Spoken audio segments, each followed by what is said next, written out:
وَمَثَلُ الَّذِينَ كَفَرُوا كَمَثَلِ الَّذِي يَنْعِقُ بِمَا لَا يَسْمَعُ إِلَّا دُعَاءً وَنِدَاءً صُمٌّ بُكْمٌ عُمْيٌ فَهُمْ لَا يَعْقِلُونَ۔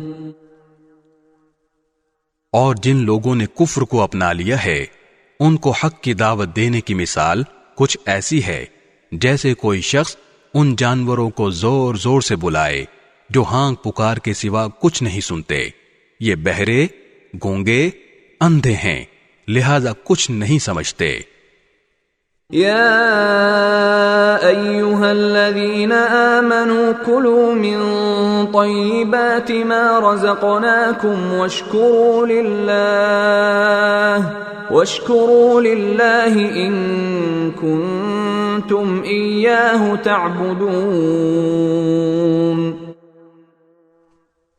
اے ایمان والو، جو پاکیزہ چیزیں ہم نے تمہیں رزق کے طور پر عطا کی ہیں ان میں سے جو چاہو کھاؤ اور اللہ کا شکر ادا کرو اگر واقعی تم صرف اسی کی بندگی کرتے ہو۔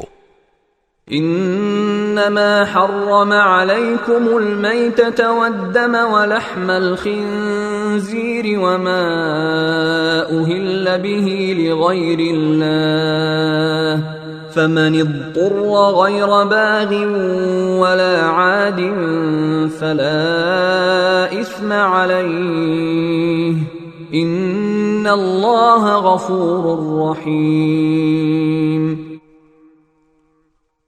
اس نے تو تمہارے لیے بس مردار جانور، خون اور سور حرام کیا ہے، نیز وہ جانور جس پر اللہ کے سوا کسی اور کا نام پکارا گیا ہو۔